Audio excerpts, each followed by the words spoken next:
And welcome. This is CIA, Contagious Influencers of America. I'm David Sams. Today we have something very special for you because this Friday, a great movie comes out. And, you know, usually we do not do real timely, topical kind of, this Friday, coming Friday kind of podcast because these things live on and on and on. Therefore, you may be listening to this thing 3 years later. But we wanted to do something special this week because we have the stars of the new movie Unbroken, Path to Redemption with us. And this is really the follow-up to the Angelina Jolie movie Unbroken that was out 3 years ago or so, and was very successful. I just love that film, and this one is even better. So we have the stars with us, and we have the producer with us, and we have somebody very, very special and dear with us on today's podcast. And joining me is my good friend, life coach to the stars, Tim Storey. And one of the things I love about this, David, is that, number one, it's a great story, and Angelina Jolie put a lot of time and effort to do the first movie. So this is the second one, Unbroken, Path to Redemption. And it really brings forth the redemptive part of this person's life. We find out how he changed, why he changed, and how that really made a big impact on his life. And I think that he still holds the all-time record for living out on the ocean the way he did. Yes. When he went through what he went through. I can't imagine living out there amongst the sharks and having the sun beating down on you and what that's got to do to your mind and your body. Tell the listeners the best way to pronounce his name. Listen to this. Now you're putting me on the spot. See, it's Louis Zamperini. You know what? You did that flawlessly. Did I do that okay?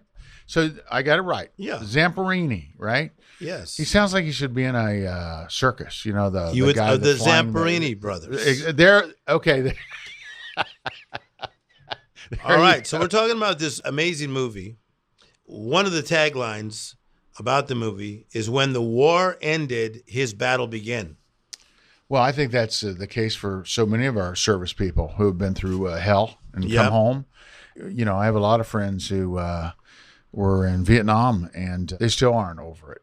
And yes. They were highly impacted. I have a number of friends that lived through 9/11 that were right there on the front lines. Mm-hmm. And they still have nightmares and they still have all kinds of medical issues. And this is a story I think a lot of folks can relate to. The other thing is that this is really a story about the early days of Billy Graham and the Billy Graham Crusades and the impact that Reverend Graham had. There's beauty in this story, and part of the beauty is that when you have a God idea, somebody is waiting for you on the other side of your obedience to your God idea.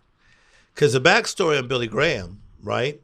He's from Carolina, comes all the way to Los Angeles. This is the famous days of Puff Graham. Mm-hmm. When Billy Graham starts coming to the forefront in such a huge way. Mm-hmm. It's the days of the tent revival with Jack Coe, William Branham, Oral Roberts. In comes this guy from Carolina, Billy Graham, right? He's having this big crusade in Los Angeles. Little does he know that this man is sitting in his crusade who's been through hell, back and back to hell, and then back again. And he's about to get gloriously saved and his life changed. Somebody is waiting for you on the other side of your obedience.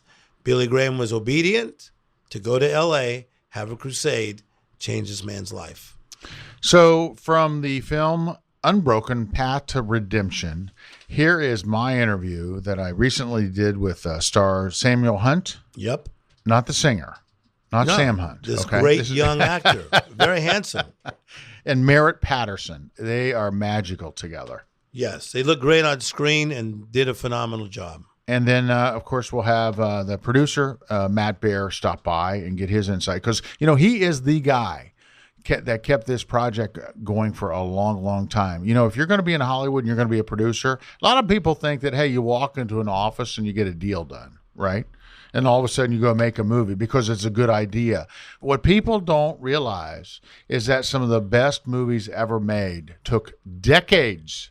I'm not talking about 2 or 3 years, took decades to make happen. You're right. So he was patient and he persevered. And now we're going to hear the interview. Let's do it.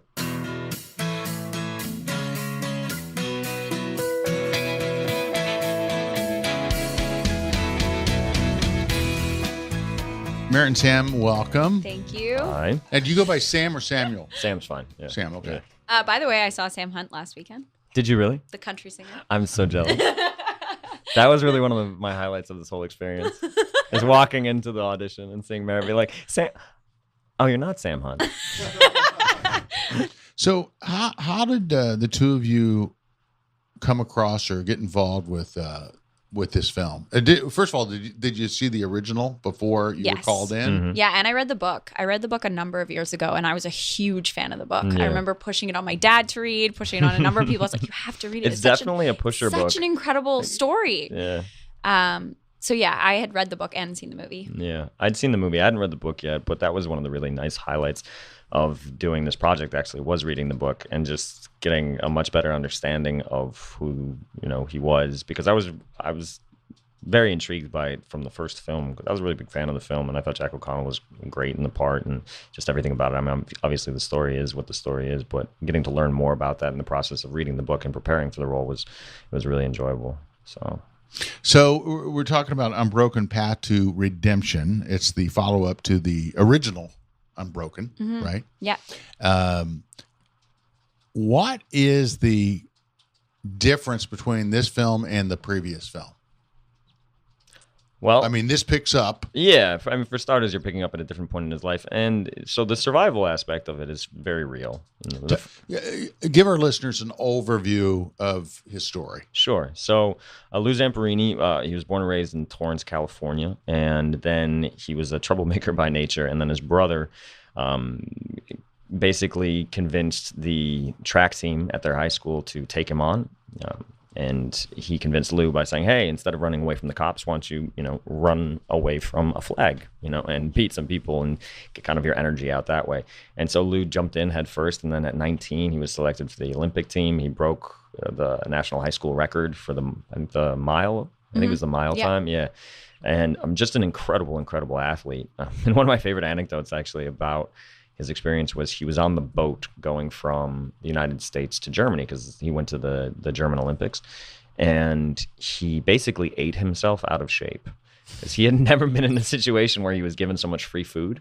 And so he was on this boat going across the Atlantic Ocean, and he just ate and ate and ate. And by the time he actually got to Germany, he had gained a significant amount of weight, and he was not in a good place to run at the Olympics. But when he did, and this is my favorite part about his experience there, is and this is a 3-mile run, he ran the last lap, I think, faster than anybody had run any of the other laps. So if you think about that, he had run 3 miles, and then the last, whatever it is, like quarter mile, he was able to do faster than anybody had run any of the other laps, which is, if you think about that, which is extraordinary that he has this. So he became known as the kid with the fast finish.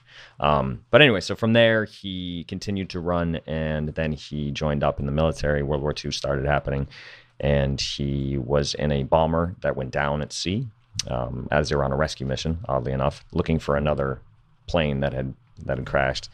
And he got stranded at sea for 200 plus days, and then got picked up in a raft. They shattered whatever the previous record was. I think the record before that was like 50 days or something like that, and nobody thought it was even possible. But then he got picked up by the Japanese, and so then for about 2 years, basically from when he was lost, everybody thought he was dead. And the thing that kept him alive is the Japanese actually knew who he was. They knew about his history, so they wanted to use him for PR purposes. For propaganda, for propaganda. Mm-hmm. But at the same time, he was being abused constantly at the prison camps because of who he was. So it was this really interesting dichotomy of, what it did to help him, but also what it did to hurt him. So he got through that, and then that's really that was film one. That was basically that was film one. And then film two picks up right when that left off. So film one ends with him getting back home. The final shot of the movie, I think, is literally him hugging his mother, and our film picks up with them now going literally on the drive home from the airport. So we're telling the part of his life that it's still and from a survival standpoint just as significant, but instead of the danger coming from outside, it's coming from within. And so there's a really strong message, and I think a really important conversation that happens through the film where we're investigating the tragedy really that is when people are put in situations where they're doing something for someone else and they experience this trauma, the fact that then they have to pay a second price when they get home and deal with that trauma and the effect that it has on them is it's just, it's tragic, and it's just not fair, Especially in a time when PTSD wasn't really it wasn't a thing. Acknowledged yeah. to the extent it should have been. People didn't fully understand what that was or how to deal with it. Yeah. So that just added another level. Yeah, absolutely. And you think about it from a character perspective. This is a man who was able to essentially control his fate in a way. He worked his way through everything, every challenge that came up in his life. And so at this point now, he's dealing with something that he doesn't know how to fix. He doesn't know how to run through it. He doesn't know how to, to take the steps for survival. So it's a very interesting battle that he has to face, and how he tries to handle that, and also where he gets help and how he overcomes it's a very, very interesting story. So when the two of you got the script for this, what really stuck with you? What was it that really brought you to emotionally want to be a part of this? Well, I just immediately remember thinking of the book, which I loved so much. So I was really excited to read through the script. And in the book, his wife, Cynthia, there's a chapter specifically on her, and she's mentioned a little bit, but not in depth. So it was really interesting to get to learn more about her and her story and where she came from and how she dealt with all of this, and how she was a really significant part of getting Lou in the right direction. Significant, I think, is an understatement. And without Cynthia, I don't think that we would know the Louis Zamperini that we know now. When you're doing something that is based on a true character or characters, how much pressure is on you? I mean, a lot. I was going with all. Yeah. Can we go all the pressure? Yeah. You want to do them justice for sure, and make sure you're portraying an accurate representation of who they are. And it was a bit difficult with Cynthia because there's not a ton of public information on her. We were able to get access to some of their old family videos from their honeymoon and see pictures. And we talked to their son and daughter, which was great, which was a great source of information. So that was really helpful. Now, did they hang out on the set, or did they say, hey, that's not the way it was? Cynthia and Luke were definitely on set. Yeah, they were around for sure. For sure. No, they weren't jumping in and saying, no, that's wrong. No, they were really supportive. Yeah, they were great. There's that great Maya Angelou quote where she said, people don't remember what you did. They remember how you made them feel. And so having somebody with that actual practical experience with them, especially on that intimate level, it's much easier to get a sense of how this person made them feel. And it acts as a good filter for what you're doing. What do you do to fill yourself up with encouragement, with hope, because, I mean, look, there's a lot of rejection in this business, especially 99%. Yeah, especially 0.9. Yeah. So what do you do to just keep the dream alive and not give up? Stay busy. Yeah. Stay busy in all aspects of your life. Surround yourself with people that are encouraging and that you just enjoy spending your time with. Is huge. I love to travel. Traveling always gets me out of my head, and it also puts things in perspective. I feel like if I start to get overwhelmed or unsure or whatever it is, as soon as I go traveling and you see life around you, people of different cultures, people with different lifestyles, it really reminds me that like, okay, no, this is what I love. I'm really grateful to be able to do what I love. And it kind of always puts me right back on the path that I need to be on. Yeah. So I find that super helpful. Yeah. And I think that being of service is really, just in general, finding something in some way that you can be of service to other people will always reconnect you with kind of what the point is. Because in the end, I think that is really what the point of movies are. It is to be of service. It's you're sharing a story. And it's always the movies that don't have something that they're trying to say, or they don't have a message, or they don't have something underneath all of the excitement and the glitz and the glamour that are the ones that feel hollow. And we just don't know why. We watch, and people are extremely perceptive, but they just can't articulate what's wrong. So they'll watch a movie and it will have all of the aspects of entertainment, but for some reason you walk out of the theater and you're like, I don't really experience anything. It's because they don't have that underlying thing that they're saying, hey, by the way, this is a philosophy that we believe about life. This is a message that we think is important. That's so true. And it's films like this that exemplify that point that you're making. And I really want to thank both of you for being with me here on the podcast.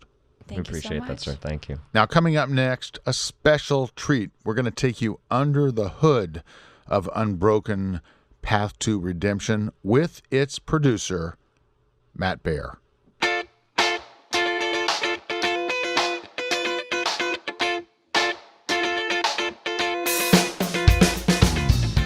I loved the original movie. I mean, that was absolutely a tearjerker for me, but it was so inspirational. How in the world can you move us like you did in the first film?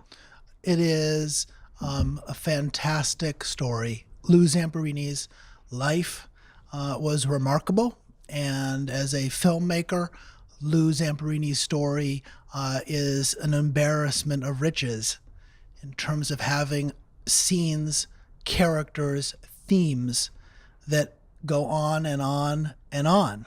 But the dramatic problem was that when Lou came home after surviving a plane crash, 47 days at sea, 2 years in a prison camp, and he gets home and is embraced by his family, if that's not the ending of a movie, I don't know what to do. And so the problem was that the next half of Lou's life involved Cynthia, his wife. And there is no such thing as a movie where the actress comes into the movie at 2 hours and 20 minutes into the film. It wasn't possible.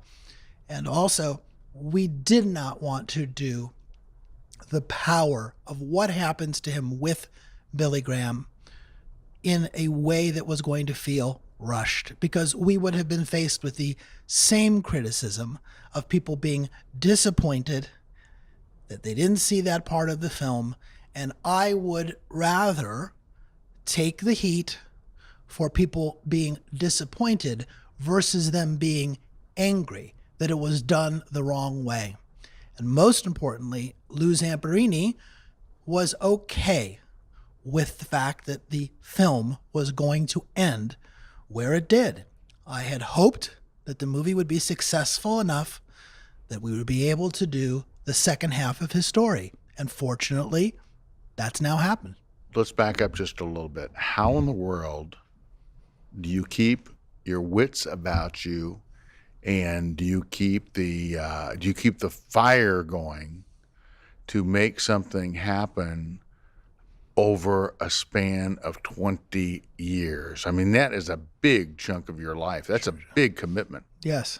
I have a 20-year-old son, so my 20-year-old son knows nothing except what a Louis Zamperini is, and that I'm his father. I felt committed to try and inspire people to look at their own lives through the lens of Lou's remarkable life. The idea of everybody has struggles that they go through on a day-to-day basis. Everybody is seeking redemption for mistakes or struggles or suffering that they go through. Everybody seeks love, companionship, children, a family, a way to figure out how to make it through. And so I felt that if Lou had blessed me with being the person that he said, okay, you're a Hollywood producer, please go ahead and try, that I was not going to ever not honor that man's commitment to me. And everybody in the Hollywood community said no.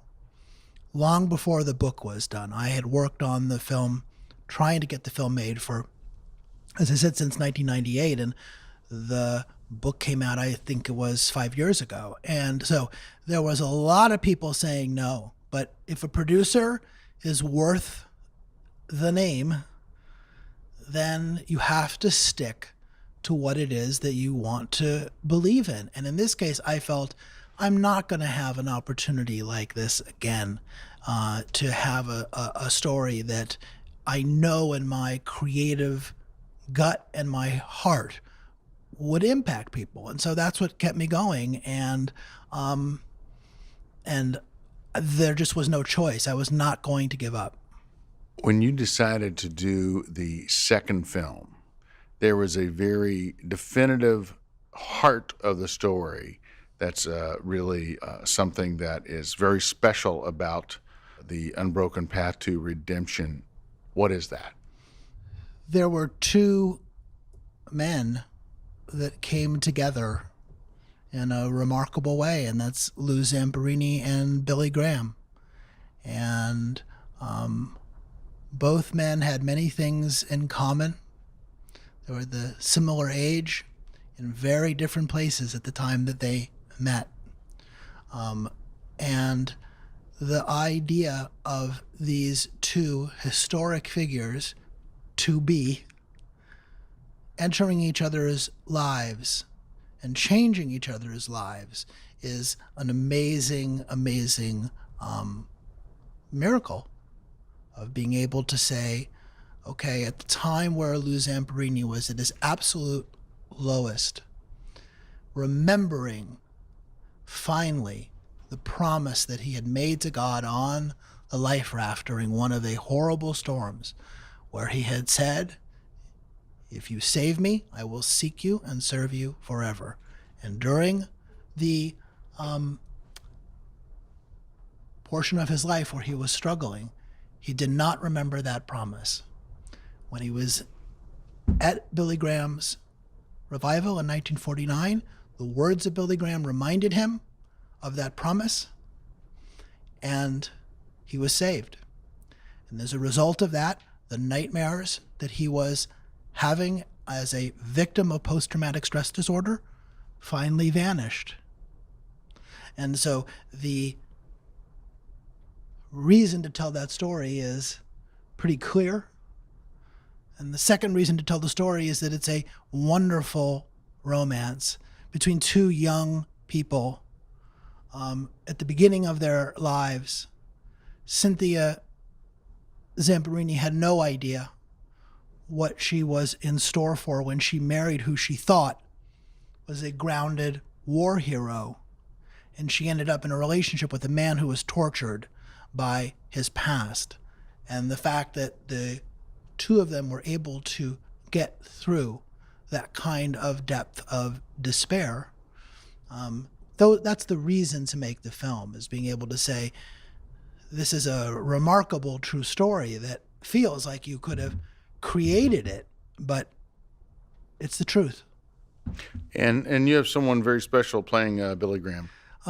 The usual casting process on a film, and it was certainly the case in the first film of casting Unbroken, to try and find Louis Zamperini, you normally are auditioning 15, 20, 25 people to try and find the right part. And in the case of Unbroken Path to Redemption, we knew that there was the character of Billy Graham. And so we thought, okay, well, we better get this right. And so there was only one person that we thought who would be right, and that is Will Graham, Billy's grandson. And Will doesn't have training as an actor, but he has the reality of, number one, it's in his blood. Number two, he is in the same place as Billy Graham was in the beginnings of his path. And he sounds exactly like his grandfather. Mm-hmm, so when Will came into my office for the first time, when we met, and Harold Kronk, the director, and I, when we went over the script with him, and I closed my eyes and listened, and I have years of hearing Billy Graham in my head because I know all of the footage of him, and I closed my eyes and I was mesmerized because Billy Graham's voice is hypnotic with power and clarity. And Will has that. And so I admire him. He's excellent in the film, and certainly with the passing of his grandfather, that it lends a spirituality to the film that is a very spiritual film to begin with. But I'm so happy for the Graham family that he can live on with his own flesh and blood. And I think that that's really going to impact people. I know when I now have seen the film hundreds of times, but every time you watch it, there's just that, wow, this is taking it to a different level that we could never have gotten with a traditional actor. And so I'm proud of Will, and he is a terrific man. Well, Matt, I couldn't agree more. He does such a fantastic job in the role of his grandfather, Billy Graham, in the film. I'm so excited to talk to him right now via Skype.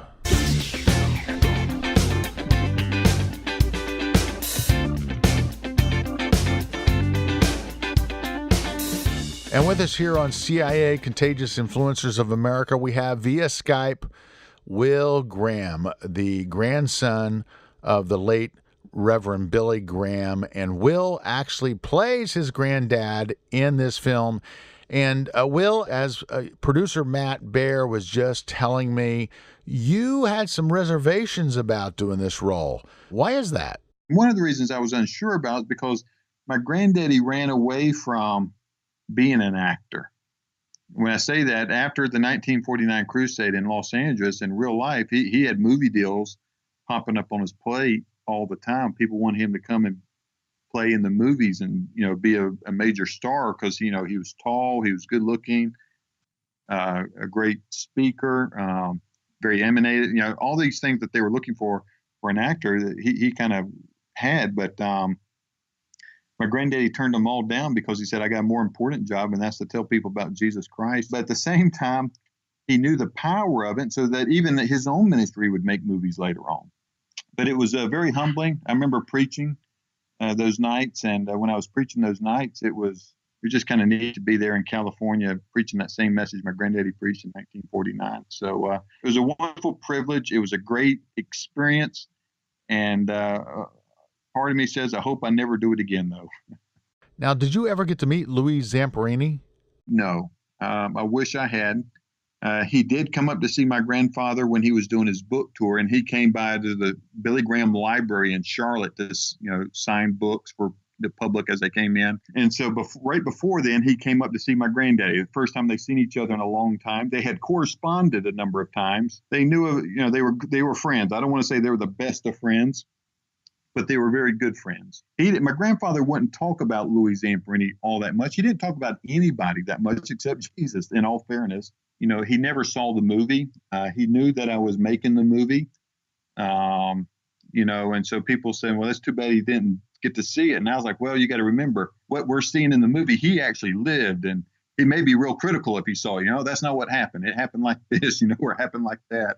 And he's got the memories from it. So, to him, this is not a movie. These are his friends. My granddaddy in 2004 wrote Louis Zamperini a letter. I think it was his last letter that he wrote to him, or at least one of them, and said, he said they had watched a documentary that the Billy Graham Evangelistic Association had made on Louis' life. And so it's called Devil at My Heels, based on Louis' title of his book. And so he was watching it, and he said, he wrote Louis a letter and said, this is still the greatest story I've ever heard about a changed life. He said, this needs to be made into a major movie, and I'm going to try to get this done. Well, he never did get it done, but God did in his own perfect timing. God got this movie done, and I'm so grateful to have a very, very, very small part in it. So now the message in the movie, did you write that, or did that come from an actual sermon that your grandfather delivered? The message I preach in the movie is a real sermon of my granddaddy's from 1949. At the time, we didn't know exactly what date that Louis came to know Christ. Louis was actually a little bit confused on it himself. He couldn't remember exactly what date it was, but we picked out a sermon that we thought fit the timeline and that we thought fit what Louis remembered of the sermon. And it was titled, here's the amazing title. You don't hear messages like this. His sermon was entitled, Why Does God Allow Communism? I mean, it's like, when's the last time you ever heard a preacher preach on that? And the reason why was because just the month before, the Russians had detonated the first atomic bomb. We were not the only ones now. And so if there's a God out there, why does God allow this evil empire to have such a powerful weapon? Why does God allow bad things to happen to good people? That was kind of the gist of the sermon.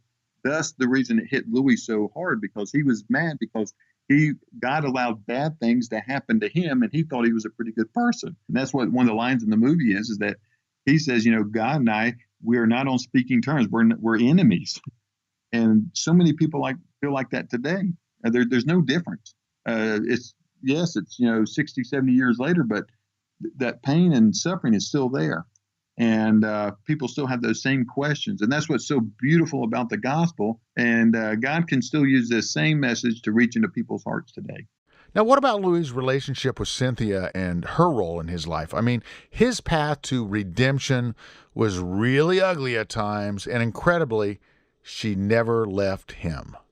Both her and Louis, both truly loved each other. And that's what's so beautiful about this movie. It is a true love story. The problem was he was self-medicating because of PTSD, things that they didn't quite understand, trying to deal with his nightmares that he was having and the hatred that he had. And he realized that was destroying his marriage. And he realized he was the problem. Cynthia wasn't the problem. Louis realized that he was the problem. He was a drunk. He just didn't know what to do about it. He thought alcohol, if I just drink, I can drown it and kind of numb myself so I can live a normal life. And it wasn't. It was backfiring on him. And so she wanted a divorce. And she loved her husband, but she couldn't take it anymore. She didn't know what to do for him. And then when my granddaddy came to town, someone invited some neighbors, some friends, invited her to come to see my grandfather. And she would give her life to Christ. She went back and told Louis, I'm not going to divorce you. I love you, and God does not want me to leave you. I'm going to stick with you through this. And that touched his heart so much that he was now willing to go with her. Even though he hated God, he was willing to go. Their marriage was changed instantly because Louis and Cynthia surrendered both their life and their hurts, their pains, their disappointments. They gave it all over to the Lord, and God used it for his glory and gave them 60 years of some of the greatest marriage ever. Will, one of the themes that really resonated with me in this movie was the power of forgiveness. We see Louis come to a place of forgiveness for some of the absolute worst people you can ever imagine. If there's one thing that destroys Christians is the inability or the unwillingness to forgive others. And listen, I'm guilty of it. Will Graham is guilty of that. And I was a former pastor. I know there's some strong, bad hurts out there, deep cuts, deep wounds, stuff that I can't even imagine probably has happened to people. But at the same time, hanging on to it is like hanging on to poison. It only kills you. I think that's why this is one of the greatest stories of forgiveness outside of the Bible. He received forgiveness from his wife. He received forgiveness from the Lord Jesus Christ. His life was now changed. And here comes the biggest part, was interesting, was that when Louis went to Japan to confront his captors, his Japanese tormentors, this is what was going to define if God was really true, because he hated these men. And he said, if I still hate these men, then I knew that what God did in me was not right. I mean, like, this was a fake. I've just been on an emotional high. That's it. But if I'm able to forgive these people, then I know that God's really changed my heart. And Louis said that when he got there, when he saw his captors for the first time, his heart was softened. And the only thing he felt was love for these men. And he had forgiven them. And instantly, he realized that what God had done in his life a few years earlier was absolutely true. Well, Will, you did an incredible job portraying your grandfather in this film. And what I'm really excited about is for everyone to go see this and see the absolute amazing transformation that took place in Louis Zamperini's life, largely because of your grandfather and the impact that he made on Zamperini's life and the lives of millions of people around the world. You couldn't write a better version if you tried. Well, we're real excited about it, and you know what? You know, even though the first movie didn't show it a lot, I know a lot of Christians were upset, but there's no way that you could tell the full story of Louis' life. It's got to be one of the most exciting lives in the history of mankind. His life story is just so stinking awesome that there's no way that you can put it all in a 2-hour movie. And if anything, you need I told Matt Baer, the producer, I said, Matt, you need to make this a 5-day miniseries and do 2 hours every night on the story of his life. That's the only way you could do it true justice. And we're so thankful that Angelina Jolie did such a marvelous job on the first movie. It now gave Universal Pictures the ability to go back and do the second movie. And so we're grateful for that. And God has a plan and purpose in all this. And now we got to spend 2 hours on the best part of the whole story. So I think we won at the end. So, Tim, what did you think about Will Graham, Billy's grandson? Yes. Playing Billy in the movie? I was proud of him. I got a chance to meet him. He's a very nice young man. How awesome is that? Do you know that for this movie, what they did is, because you would think, he could just sort of rattle off Billyisms and play Billy in a movie. Do you know that they actually researched the actual sermons that were preached during this time at those crusades, and they brought those to life for this movie? So this wasn't just Will Graham making up his grandfather. They actually went back and did the research and pulled that content into this movie from those days. I didn't know that, and that's beautiful. So from the actors that we have, cinematography, phenomenal, scored at such a high level, a beautiful story of a man who was haunted by nightmares. He was tormented at times, didn't think he could go on. And then what happened at that crusade? Tell us. His life was just turned around, and he really found his purpose. I think that he found that fulfillment that he was always looking for. I know I have, and you have a lot of friends who have served in our armed forces. They have put themselves out there on the front lines. They've made all kinds of sacrifices, and I've never been in that position. I don't want to downplay. This isn't like, hey, go to a crusade and your life is going to be changed like that. Bam. Yeah. It's just not quite that simple. It's not. And I think that one of the things that did happen to him at the crusade is that the light was turned on. And that's always the beginning. That's good. Is that the light has to be turned on. So now you can see life from a different perspective because now the light is on. And so now the journey really begins at that time. So let's talk about that. You've given me another something here. Tim Storeyism. Tim Storeyism. The light has to be turned on. Yes. In order for you to see. Yeah. Otherwise you're in trouble because you're walking in darkness. And so it's like you travel and I travel. Sometimes when I wake up in a hotel room I've never been in before, and I have to wake up to find the restroom in the middle of the night, it's a problem. I'll bump into furniture. I'll sometimes trip. because I cannot find where what? The light switch is. If I turn the light on, I can now see the room. So many people are stumbling through life without turning on the switch. Okay, so I need you to help me out here. Yes. Okay? Because you're onto something. I'm hooked into it. Let's say that there's a part of my life where the light isn't turned on. I can't seem to turn it on, and therefore I'm stumbling in the dark, right? In this particular case, it's in regards to my relationship, Yes. right? The light's off. I'm stumbling in the dark. I'm doing just stupid things. Okay. How do I get the light on? Am I life coaching David Sams? Now at this you're moment, life coaching or am I me. just talking to the general public? Yes, you can start the clock now. Yeah, sure. Okay. So, David, there is a light, but a lot of it depends on the wattage. A lot of research in this area. I even went into a market last week to study wattage. Okay. So, you have as low as 30 watt bulbs and 60 and 70, 80, 100 watts. So I think a lot of people are trying to make big choices under a 30 watt bulb. They see dimly. Isn't that so powerful? Yeah. So you got to turn the light on, but you got to have the right wattage. So some people think they turn in the light on because they asked their friend for advice.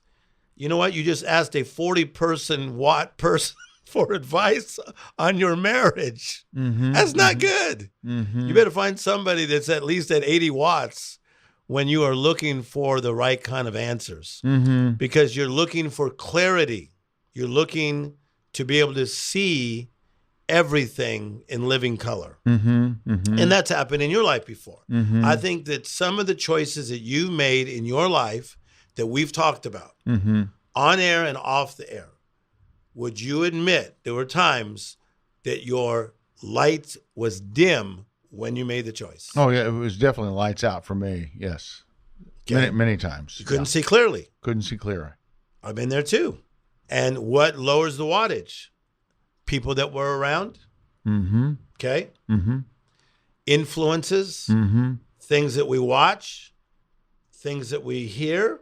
It's called the eye gate and the ear gate. Mm. The eye gate is what you see. Just because it's on doesn't mean I got to watch it. Just because it's playing doesn't mean I got to hear it. It's all choices. Mm-hmm. Mm-hmm. And so going back to this movie for a minute, he went to the Billy Graham crusade, and Billy Graham's words, because he was preaching truth, turned the wattage on at 100%. Mm. So now he could see. Mm. God will 100% wattage you. So you just got to plug into that source of energy. 100%. Yeah. And now I could see. Now I can see what's around me. I can see the obstacles. I can see the pitfalls. But sometimes you're going to see things you wish you didn't see. You're going to see people in your camp. But you're seeing. Yeah. People in your camp that are after you, that want to hurt you. Someone you could be married to that wants to take you out. That's why some people like to walk around at 30 watts. Mm. Put those 100 watts on, you're going to start seeing stuff. Oh, that's good. That's good. Well, the movie is Unbroken, Path to Redemption. It is probably one of the most inspiring movies that I have seen in a long, long time. Yes. And that stars today's guest, Samuel Hunt and Merritt Patterson. And I would highly recommend that you go see it. Take a few friends to see it. Yes. You will be inspired. You will walk out of the theater on fire. I think it's probably the best film of this genre that I've seen since I Can Only Imagine, which, Yes. of course, is one of my favorites. And it's good entertainment, and you don't have to leave the theater feeling a certain way. Right. I think so many times we go as people that have light in us to be entertained, and we leave with a bad feeling like you have to take a shower. So this is great entertainment, and it's a true story, and it'll show you that you can turn your mess into a message when the lights come on. Well, thank you for joining us today. Remember, you can get us for free. You can download us for free. We're on Apple Podcast, Google Podcast, iHeartRadio, and of course YouTube, or a number of other places where you normally get your podcast. But definitely encourage someone who needs some extra tools in their toolbox, needs some encouragement to download our show. Don't keep it to yourself. We're trying to make encouragement contagious right here on CIA, Contagious Influencers of America. Tim, thanks for making yourself available today. What a great program, David. Life is good. Yeah, it sure is. People's lives are changing. Today's decisions are tomorrow's realities. Make good choices. And remember, I lived a lot of my life in black and white. I hope that you're not living your entire life in black and white, because it sure is a lot more fun living it in living color. So go out there and juice it up a little bit. Have some fun. Get you a dashiki. If you don't know what a dashiki is, check out our new websites. We'll see you next time right here on CIA.